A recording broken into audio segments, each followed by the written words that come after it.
$400,000 home at a 3% interest rate has a payment of $1,686 a month. But at 6.5% interest rate, that same house jumps to $2,528 a month. Same house, same price, massive difference. And that right there is why so many traditional rental deals stop working when rates rise. But most investors, they miss out on a different strategy that can actually work better because of those higher interest rates instead of in spite of it. In other words, in this economy, same house rental, different strategy, make way more money. In this video, I'm going to be breaking down why traditional rentals struggle in a high interest rate environment and why so many investors stop making money when borrowing gets super expensive. Then I'm also going to talk about how we use a lease option model that can counteract all of that and literally double or triple the profitability and triple and sometimes even quadruple the cash flow upfront while getting you $10,000 deposited upfront right when the tenant buyer moves in. By the way, the information in today's video is super valuable because it's going to give you a game plan on how you can become a multimillionaire through real estate if you're careful. And I've provided a one-page guide that summarizes all this information for free. All you got to do is click the link below, grab your copy. All right, let's start with the traditional rental model.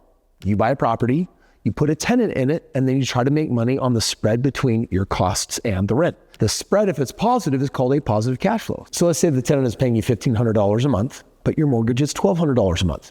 You would be making a positive cash flow of $300 a month. By the way, you want to be careful because in today's higher interest rate market, there's a lot of people buying homes without running the numbers. And you know what they're finding out? This house I can rent for $1,500 a month and it's going to cost me $1,800 a month. I will lose $300 every single month if I buy this as a rental. So let's bottom line this.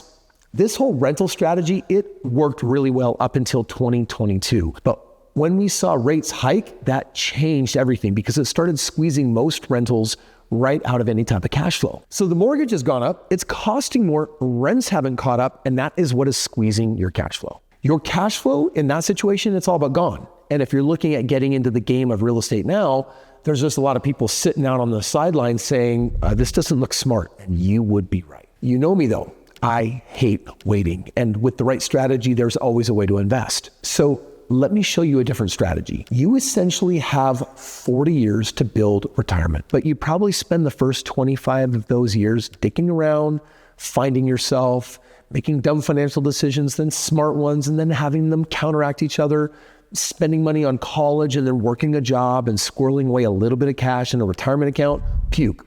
Doesn't work, right? That's going to leave you with maybe 10 or 15 years or sometimes less before you realize, oh my gosh, there's no way I'm going to have the money I need for retirement. I'm just going to need to keep working. And what if I don't want to do that? So what do? You move your money into higher yielding investments that don't mean higher risk, right? Because a lot of people assume that if I'm making a lot more money, it must be riskier. That is often true. That is not always true. For example, when I just compare the real estate market to the stock market, I can buy $1 of stock with $1. And in real estate, I can take $1 and buy $5 of real estate. I have a 5-to-1 leverage. The 401k, if it's making 5% a year, which is its 20-year average, and real estate is averaging 5% appreciation, they look like 6s or 5s, but they're not. Why? Because the leverage means that I'm making 25% a year instead of 5% a year. So that's a way higher return, but does it mean more risk? Not with the right strategy. Real estate is definitely one of those vehicles that can work for you. But I also just got done telling you that margins are getting too small on rentals. So what do?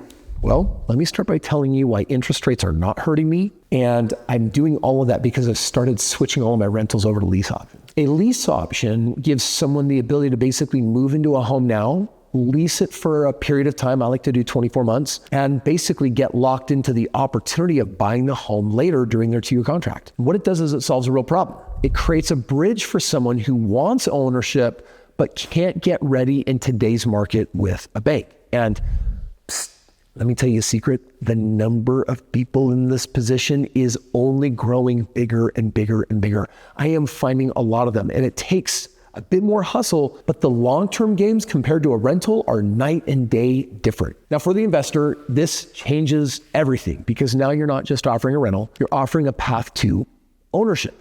And because of that, people are often willing to pay more and they tend to stay longer and they usually treat the property better. What that does is it means that it translates into more stronger monthly cash flow.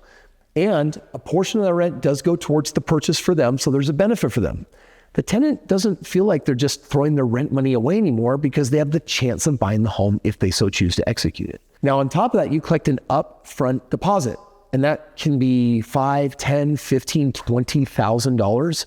You don't get that on a rental. So while the traditional landlord with a rental is getting crushed by rising interest rates and saying, oh, these deals don't pencil anymore, there's no cash flow, the same property on a lease option ends up often producing around $1,000 a month of cash flow that is positive. Just imagine. It's like, dude, if I had 10 properties, I'd be making 10 grand a month. Yes. So if you think that rising interest rates means that you should stop investing in real estate, think again. Rates don't eliminate opportunity. They eliminate weak strategies. And when you solve a bigger problem, you put yourself in position to make more money. That's why in a rising interest rate market, the question is not whether opportunities still exist. The question is whether you're using the right strategy. Listen, I hope you enjoyed today's video. Don't forget to click the link below, grab your free infographic that I prepared for you explaining the difference between rentals and lease options. And with that, I will see you on the next video.